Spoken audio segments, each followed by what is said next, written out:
It's a real privilege for me to be able to talk about something that's a deep passion of mine, which is electrification, the proliferation of electric vehicles in the marketplace, and then also more broadly, the disruption that is on the doorstep within the automotive industry. So my hope today is that I teach a lot of folks about electric vehicles. It's still largely unknown in the US marketplace, so I'm sure there's some skeptics in the audience, and that's who I want to talk to most importantly today. But also, I think I have some tidbits in here that will offer you insights into where all of this is going and where all of this is leading, something that I call the Mobility Singularity, out several decades from now. I think the best and easiest way to describe what's happening in the automotive industry today is to describe it as the Wild West. You may know this picture, quite a famous picture, and the description for this has to start a little bit earlier, a month before this was taken in March 1889. That's when it was announced that 2 million acres 2 million square miles within the Oklahoma territories would be opened up for settlers. So this picture was taken at exactly high noon on April 22nd, 1889, a month later, when a cannon at Fort Reno, just outside of present-day Oklahoma City, boomed, and all of the settlers took off to find what was over the horizon. So there's actually two groups. You see one group here, which are the boomers, so-called because they waited for the cannon to boom. They were the rule followers. They brought legacy, they brought baggage, they brought their families. They wanted to make sure that they were doing things right along the way.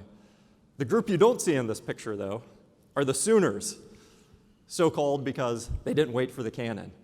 These were the high-risk, high-reward folks who got on horseback a few days earlier, scouted out the terrain, and staked their claim. Consequences be damned. But what's not shown here as well, there's the native population. It's population of incumbents, of embedded players who have territory to defend. It's a very easy frame of reference for today's automotive industry. We have Sooners who are going full in, taking high risk. We have the incumbent players who have something to defend and who are taking a slower path. So the cannon has boomed in our industry now. It's go time. So how are EV sales looking? Let's do a quick pulse check. Let's see where the industry is at. So I think this, of all sales charts, illustrates just how quickly electrification is taking off. What this is illustrating is how long it took to sell each million EVs. And when I say EV, by the way, I'm talking about full battery electric vehicles, so the Audi E-Tron, no combustion engine in the vehicle, as well as plug-in hybrid electric vehicles. So there's a plug, a battery, but also a combustion engine vehicle, engine to support propulsion as well. So if you'll notice on the chart, it took a full 5 years to sell the first million electric vehicles. After that, it took a year and a half, and then 10 months, and then 6 months, and then under 6 months. Today, there's been over 7 million EVs sold across the globe. Truly astronomical number, given that in 2011, no market existed. By the end of 2020, we expect we'll reach the 10 million mark. So now we're to a point where 1 million EVs will be sold across the globe every 4 months. And this is just the beginning. It only accelerates from here. So let's take a look at the US in particular and where we compete in the premium segment. So this is looking forward to 2040. And a lot of analysts produce similar numbers to these. Consensus is developing around this. I pulled these particular numbers from Bloomberg New Energy Finance, who's predicting that EVs will take a 60% share of the US market by 2040. If you multiply that across the size of the industry, the SAR, that's 9.7 million EV sales per year in the US by 2040. Now, if you're a cynic, and I love the cynic, you can very fairly say, but wait a minute, I don't see EVs in my neighborhood. I don't see EVs at my office or workplace. I don't see them on the road. I go into the showroom, I don't see them displayed. How is it possible that we can go from seemingly this invisible product to these sorts of numbers over really, not too many years. Well, this is the start of the answer, is model proliferation. So this is a global number, but by the end of 2020, we will have nearly 500 EV models in the marketplace. Now, of course, all of these won't be in every market, but this gives you a sense of all of the investment that automakers are making and how that's paying off. And we're going to see that through massive model proliferation. So let me speak on the part of Volkswagen Group as a whole first. Volkswagen Group's piece of this, looking forward, going through 2028, we will be launching 75 new electric vehicles. In addition to that, another 60 hybrid models. Huge numbers, huge scale that will be realized by 2028. So this is Audi's first foray into the world of full battery electric vehicles. Really, the star of the show is dressed in glacier white today. Wouldn't take a lavalier and won't make a comment, but this is something you need to check out before you leave this afternoon. The doors will be open. But the Audi E-Tron, 95 kilowatt hour battery, 5-passenger SUV, comes standard with air suspension, the most sophisticated quattro all-wheel drive that we've ever put on the market. Truly a remarkable vehicle. Makes no compromises when it comes to SUV capability. So it has the roof rails, 4,000-pound towing capability, full off-road capability. And we know from surveying our customer that they're actually using this. Over 40% of US E-Tron customers report to us that they regularly haul outdoor gear in their car. So they're using the SUV capability today. But this is just the start. From here, the portfolio just expands. In fact, Audi will be introducing 20 electric vehicles onto the market by 2025. So a little later this year, if you look at the bottom left, you'll see the e-tron Sportback in the market. The bottom right, following that next year, the e-tron GT, high-performance sedan. Above that, slightly later, next year, the Q4 e-tron, another SUV.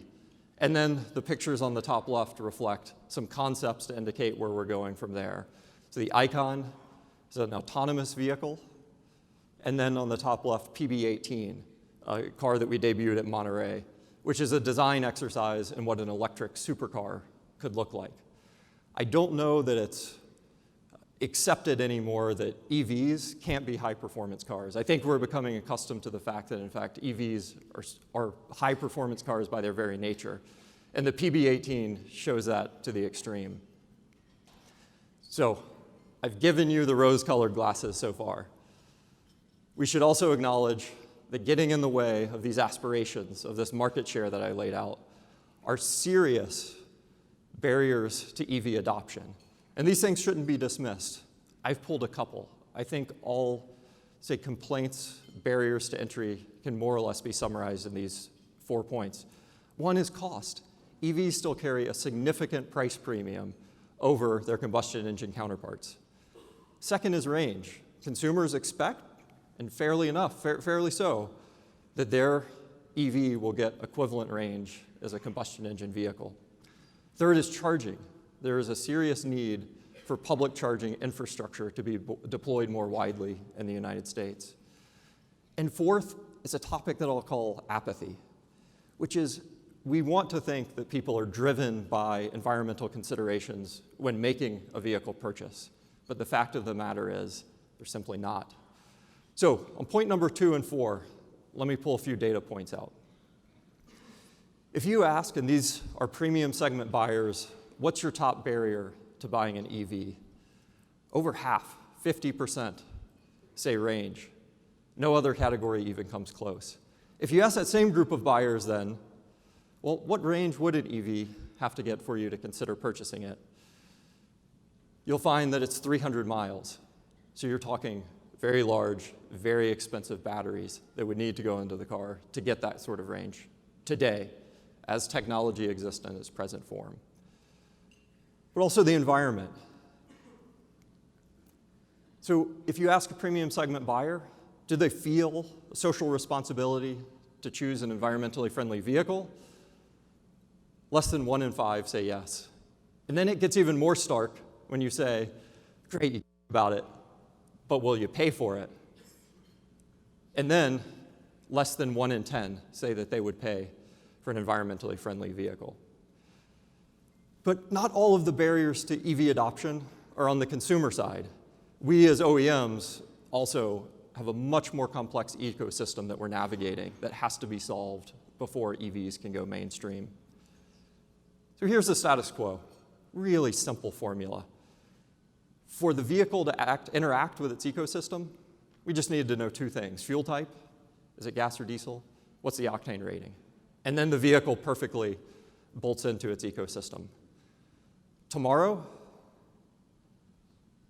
this is the ecosystem that we have to navigate. Lots of stakeholders, lots of nodes, lots of communication protocols, lots of things to potentially go wrong, and bedfellows that we've never had to talk to before. Utilities, home builders. I only put this up to scare you with the complexity. But done right, if all of this talks, the EV ownership experience will be markedly better than fueling the vehicle that you know today. All right, now that I've depressed everybody with all the barriers to EV adoption, let me give you 3 reasons to have some hope. So first, public charging station infrastructure. You know, anytime you see a chart with that sort of angle to it, you know it's going to be a good news story, and this is no exception. Today, there's a site called Alternative Fuels Data Center where you can see real-time how many public charging stations are coming online. I checked this morning, so latest stats. 24,000 charging stations in the United States with 76,000 charging outlets. And to give you context, there's 168,000 gas stations in the United States today. So public charging infrastructure is catching up and catching up fast. And what we're seeing is a lot of the newly deployed equipment is reaching higher and higher charging speeds. Second is battery price. If you look back to 2010, so just 10 years ago, the average price per kilowatt hour at the pack level for batteries was nearly $1,200. So to put that in regular terms, with the battery that the E-Tron has, you would be paying over $100,000 for the battery alone. Very expensive single component for a vehicle. When you go to buy refrigerator water filters, it might be equally priced, but that's the only thing I can think of. Today, at the pack level, battery prices are about $156 per kilowatt hour. So in just 10 years, 87% reduction in battery pack cost. We expect by the end of 2020, at the pack level, $135 per kilowatt hour. And then where things really get interesting is if you look out to 2023 to 2025, you hit this magical threshold at $100 per kilowatt hour. And at that component price for the battery pack, you can then offer an electric vehicle that's at price parity with its internal combustion engine counterpart. And that then parlays into point number 3, which is then you will have 2 vehicles on the showroom floor for the consumer to consider. You have the electric vehicle, instant torque, incredibly high horsepower, very attractive 0 to 60 times, quiet ride, low cost to own and operate, and is great for the environment. And next to it, for the same cost, the combustion engine counterpart that you have to go to the fuel station to fuel. Can't fuel it at home. Pollutes the environment. Comes with higher cost to own and operate. At that point, I think the market reaches its tipping point. And the conclusion of the average buyer will almost always be that the EV is the way for me to go. So let's look a little more at this buyer. Maybe this gives us a 4th reason for optimism as well. If you look at actual consumer behavior in the United States, people drive about 30 miles per day. If you ask an Audi SUV owner today, how much do you drive? They actually get very close to this. They'll say about 30 miles. But if you ask an EV driver how much do you drive, they'll overshoot it, and they'll say 50 miles. And what that's reflecting in numerical form is range anxiety. Is that people who are new to EVs have range anxiety, which is very real and has to be addressed. But just a week or two ago, AAA published a study, which I think is our best glimmer of hope yet. And nearly 100% of 40,000 respondents in their survey said that they would buy an EV again, which says that they're having a really great experience. And in AAA's study, they found that people who have range anxiety are typically non-EV owners. Once you become an EV owner, the range anxiety disappears. And how I would make sense of that is to say what you realize is probably what your actual daily driving habits are. And when you only drive 30 miles per day, a vehicle with 200, 250 plus miles of range then becomes very practical for your lifestyle. But also, there's the fringe case, which is, every 5 years I have a family reunion in Ohio, I need to load everybody up and take a long distance journey. And that is real, that's something we have to think about, and that's where public charging infrastructure needs to get deployed. But the reality, if you look at the National Household Travel Survey, is that 98% of trips in the US are under 50 miles. So it is indeed a rare occasion where you're traveling more than 50 miles. And I like to deliver value, and I couldn't resist. So let me give you a fifth reason for optimism, which is we recognize that battery electric vehicles won't be a one-size-fits-all solution. They won't work for everybody all the time. This isn't how new technologies, when they're deployed, work. They find their niche and they take hold there, and then supplementary technologies come in for the other niches. And that's exactly where plug-in hybrid electric vehicles deliver. So today in the market is the Q5 PHEV. This is a plug-in hybrid vehicle, gets about 20 miles of range on a charge, and then has a combustion engine to support driving after that. Later this year, we have 2 more PHEV launches.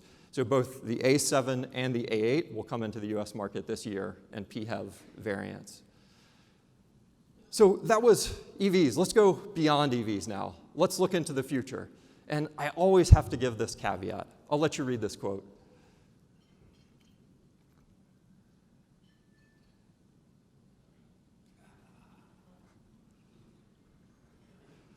So I think Yogi Berra probably even said it better. He said, making predictions are hard, especially when it's about the future.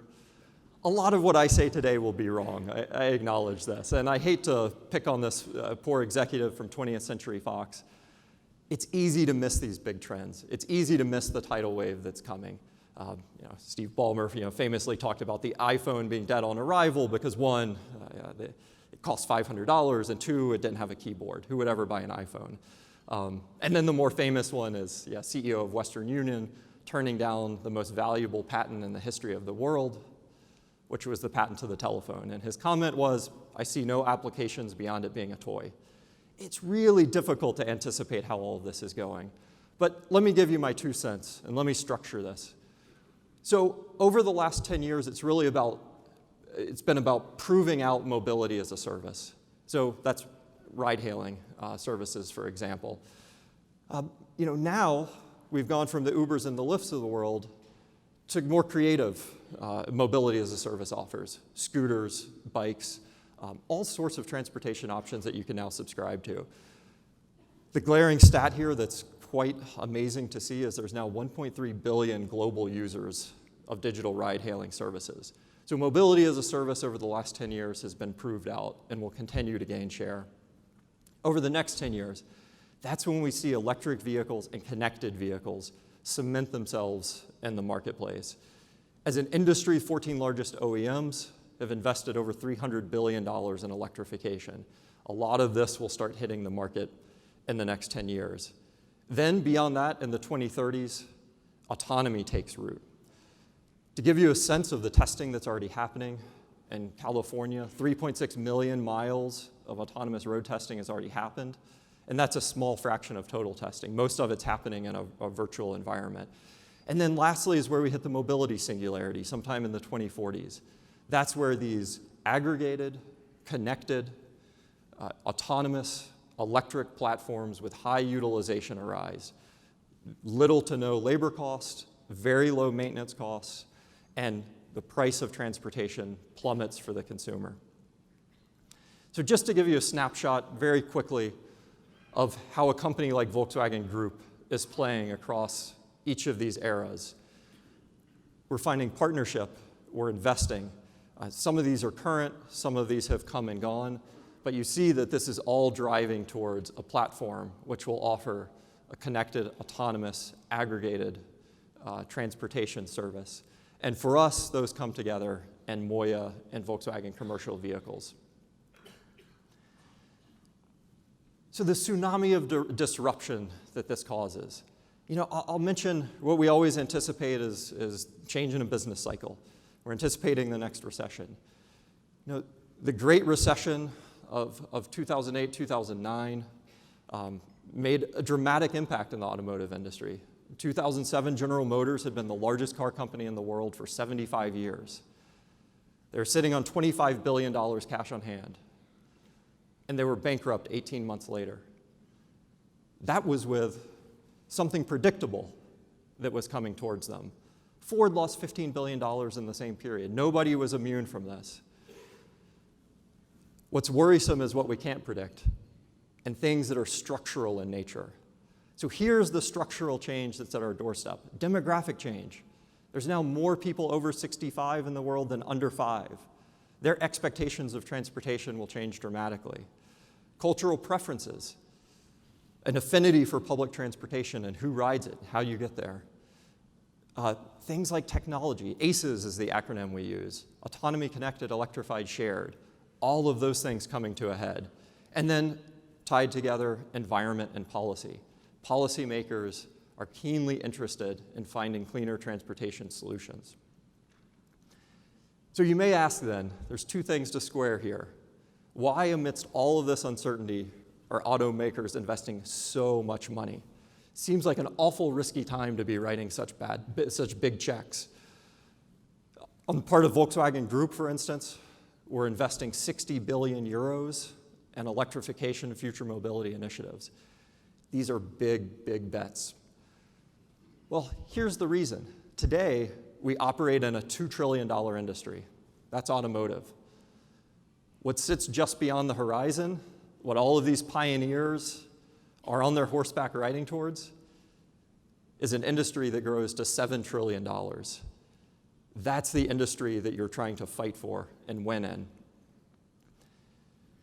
So if you don't believe it's happening, if you think autonomy is a myth, if you think this is all too far-fetched, I'll just show you a quick chart.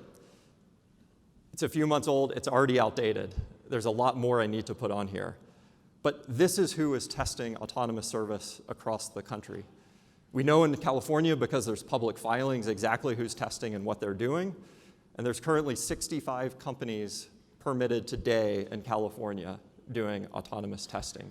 So I mentioned there's 3.6 million miles of on-road testing that's already happened in California.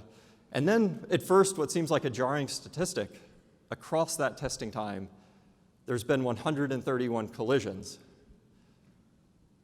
But then you dig into the data a little bit and you realize almost all of the collisions were because of human drivers making errors.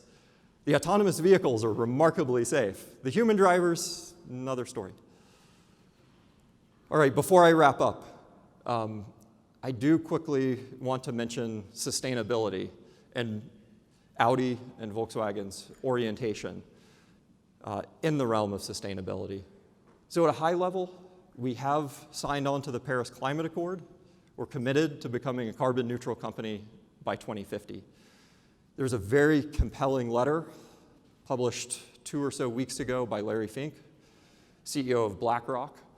If you don't know, the largest asset managers in the world, $7.5 trillion of assets under management. And Larry Fink writes an annual letter to CEOs where he stated that sustainability is of utmost importance to their investment strategy. And they don't want to see sustainability reports. They want to see sustainability embedded deep within every company's operations that they deal with. And what this reflects is growing consensus around existential crisis. If it's existential for humankind, if it's existential for the planet, then by all means, it is existential for us as stewards of our businesses. So for instance, if large swaths of land with high population centers become uninhabitable over the next couple decades, you have giant migrations of people, you have the bread baskets of the world that are no longer arable. How do you do things like anticipate inflation when you can't anticipate what's happening with commodities or understand commodity prices? How do you lend on a 30-year mortgage with that uncertainty? How do you build infrastructure in all of the coastal cities? The uncertainty is reaching a point where business is stepping in, and this is perfectly reflected in Larry Fink's letter, to say we must act, and we must act now. VW, as a company, I think I can very openly say, is responsible for 2% of global CO2 emissions. This is a huge number. But with that comes the ability to exercise huge influence and control on global CO2 emissions going forward. That is why we signed on to the Paris Climate Accord, and that's why we're committed to CO2 neutral operations in 2050. So for Audi in the US, our product portfolio, which also we're looking at fleet CO2, will be a third electric by 2025. And it goes deeper than that on the Audi side. So we had our first plant certified CO2 neutral. This was our Brussels plant, which manufactures the E-Tron, in 2018. This year, Győr, another plant of Audi's, will come online as CO2 neutral. And by 2025, all of our plants will be CO2 neutral. So this just isn't from the side of private industry, but policymakers are also much more interested in this now. So to date, there's 43 countries or cities that have announced bans on internal combustion engine vehicles. Some of these start in as little as 5 years. So you probably saw earlier in the week, Boris Johnson was in the headlines again, looking at the internal combustion engine ban in the UK, which was previously slated for 2040, pulling that forward to 2035, which I fully expect to start happening in more places, to include the United States. So here's the tension that forms from all of this information and from all of this disruption. Is on the one hand, on the left side, you have private industry, you have government, you have policymakers who have very big aspirations for carbon reduction and advances in technology. They can come in and make this future mobility singularity that I spoke of a reality. But on the right side, you have the consumer side of the equation, the demand side of the equation. And the consumer side of the equation is not quite ready to go yet. Environment's not a major purchase consideration. Consumers aren't willing to pay for environmentally friendly technology. EVs are still and will be, for the next 5 years or so, more expensive than their ICE counterparts. And range anxiety is real. People are worried. If I have my family in the car and it's the middle of the night and I have 5 miles of range left, I want to know that I can pull off the highway and charge my vehicle. So these are the two things that are creating tension. And where there's opportunity for business, and infinite possibility, I would say, is in finding solutions that ease this tension, is being the vendor, the charge point operator, the site host, who comes in and finds ways to solve this tension. So I'll conclude with this. And this is to end where I began, at Fort Reno. So this is actually just outside of Oklahoma City. Looks a little bit different than it did in 1889. But I want to leave you with a message of optimism, which is we hear a lot of detractors on EVs to say they can't travel long distances. They don't work in bad weather. They can't haul. Well, last week, there was an original GM EV1, which all of us EV nerds incredible affection for, that needed to go from Tulsa, Oklahoma to Austin, Texas for an EV event. 510 miles on the freeway, take I-35 down Oklahoma City, go through Dallas, Waco. We said, yeah, let's try it. 4,000-pound trailer, let's put it behind an E-Tron and see what happens. Well, we get there, it's raining. Rain causes a lot of friction on the ground, so you do take range penalty when it's raining. Temperature was hovering right around the freezing point, less range in cold weather. Super high winds, unfortunately for us, which were headwind, and then the trailer was high and had soft sides, catching a lot of wind. Everything was against us. Also driving at highway speeds for the whole time. On this journey, we averaged 1.3 miles per kilowatt hour. So what that means is we, even under these conditions, were still able to get well over 100 miles of range out of the vehicle. So an hour and a half, 2 hours of driving, and at every stop along the way, we had high-speed charging ready to go. This site here was an Electrify America station with 150 kilowatt charging capability. We charged in 20 minutes, we were gone again. So my message here, not only is EV proliferation, adoption possible, but owning an EV that's fully capable, can do everything that an internal combustion engine vehicle can do, totally possible today. I urge you to come along on the journey with me. Well, welcome, thank you. That was a very powerful and persuasive argument. I hope so. I need more EV advocates, so I hope we built a few today. I think you made a few conversions today. As I was thinking about our conversation, I thought I must start at the very beginning. Do you remember what your first car was? Of course. I still have these dreams of my youth when I had a 1988 Jeep Wrangler, which on a high schooler's... A straight six? It was a straight six, that's right. And on a high schooler's budget, getting 10 miles per gallon wasn't the greatest thing, but yes, a feeling of intense freedom in that vehicle. Soft hard top? Both, actually. So there was an annual change of the soft and hard top. So we have a few minutes, but I think if you could just take a minute to explain to us the arch from a Jeep to an Audi. Yeah. Not many people have the opportunities that you do in life to be able to live your dream and about something you so passionately care about. Yeah. It was very conspicuous in our conversation today. Yeah, my career path, I think, has been untraditional, a little circuitous. I came to Audi, I guess it's fair to summarize it as a 3-act play. So I started my professional career in the military, as you mentioned. I was a judge advocate in the Marine Corps. So I spent a lot of time, I tried a few cases, wrote a lot of wills, but most of my time was spent supervising drill instructors. I was on the drill field, making sure they didn't kill anybody. So I happened to be getting out of the military at an inopportune time. The Great Recession had hit. Law firms didn't want to bring anybody else on. So I took the opportunity to cash in my GI Bill, went back to school, and that was my entry point into the automotive industry. So I spent most of my time in the automotive industry working in operations, very focused on the here and now, and took on then as the 3rd act, electrification as a job assignment.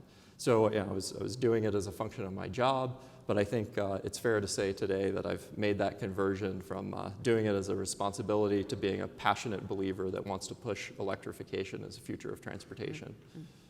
Well, you demonstrated very clearly how bullish Audi is about the EV market. But as you think, can you talk a minute about the behavioral changes that are going to be required from the consumer and how you address those? Yeah, so the first thing that I'll put out is this paradigm shift that happens when fueling changes from going to a third-party location to your own home. And I think that's underappreciated. You think about your car today. If you had a gas pump in your garage and you left your garage with a full tank of gas every morning, how often would you go to a gas station? Virtually never. Well, that happens every night with an electric vehicle. It takes 5 seconds to plug in at night. By the time you go to get in the car the next day, it's fully charged and you have the full range of the vehicle. So 80 to 90% is the stat that you'll hear most often of charging happens at home. So it's quite the rare occasion where you're charging elsewhere. And once you start adopting that behavior, you realize it's vastly easier than what we do today. And I was thinking about the emotional commitment people have to their cars. All these years, you remember exactly the car. I didn't ask you, what color was the Jeep? Oh, it's Laredo Edition in black, brown top. Oh, okay. Yeah. How do you infuse that emotional element in the sale of the Audi E-Tron? Well, I think what the consumer wants is one premium drive dynamic. They don't want to sacrifice anything that they've experienced previously in a combustion engine vehicle. And the thing that we can dangle out there are the performance attributes of an electric vehicle. Incredible acceleration, 100% torque from essentially 0 RPM. In addition, if you haven't ridden in an EV, please do. I think you will be shocked by the noise level. It's totally quiet. It's like you're in a cocoon. So the Audi E-Tron has double pane windows, so even more so. I think what we can sell the consumer on is this is just a more enjoyable experience. It's more serene, there's more performance that you can get out of the car, and you can't underestimate the impact of joy. I mean, I think that that's why all of the scooter companies are doing so well. You never see anybody riding a scooter with a frown on their face. There's a joy in riding a scooter. In the same way, there is an intense joy in driving an electric vehicle because of those attributes. When we think about the sharing economy, the impact that Lyft and Uber is having, Can you think about that in the context of how that's going to impact your business in terms of growth and your long-term strategy? Yeah, very, very simple question, very complex answer. It's something that we deliberate every day, and it's really hard at this moment in time to make out how that will play out over time. I think one of the interesting questions that we all should be mulling is who owns the vehicle in the future? Is it private ownership or is it somebody different? One that we hear often is that the utility would make all the sense in the world. They own the fuel source. If there's bidirectional charging, they could put EVs on the grid to stabilize the grid. They could bring more renewables online. They could monitor grid health easier. Maybe in this new reality where we're sharing our mobility solutions, there's a non-obvious owner of the vehicle, large fleet operators who have other revenue streams along the way. And that, I think, is one of the keys to figure out at this point. I was thinking of looking at this question from the other vantage point.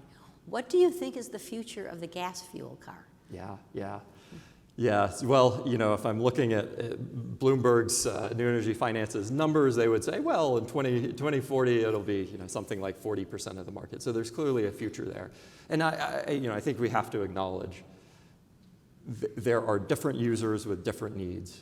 And there are still people who will require the use of a combustion engine long into the future. And that's some of the balance that we have to strike in our portfolio.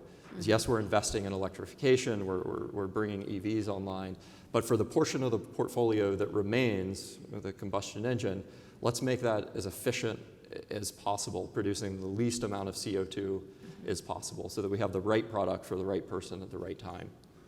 And how are you bringing your retail dealers along? I have to ask that with a sense of, as a Ford dealer's daughter, I know the importance of that role, and I know you do as well. Yes, yeah. How has the transition been? Yeah, so the E-Tron has been in the market since May of 2019, so we are gathering experience. We retailed 5,000 units in 2019, so we have a lot of drivers out there. And with that, we've learned a lot, but also our retail partners have learned a lot. Our conversations were much different 2 years ago. 2 years ago, there was skepticism. Maybe even, I would describe it as pushing back on this thought that electric vehicles were ever to be real. But it's because they hadn't seen the product. Customers weren't asking for it. They hadn't experienced it. They hadn't compared and contrasted. Now that the vehicle is out there and customers are living with it and we're getting that feedback, I think dealers are seeing the value.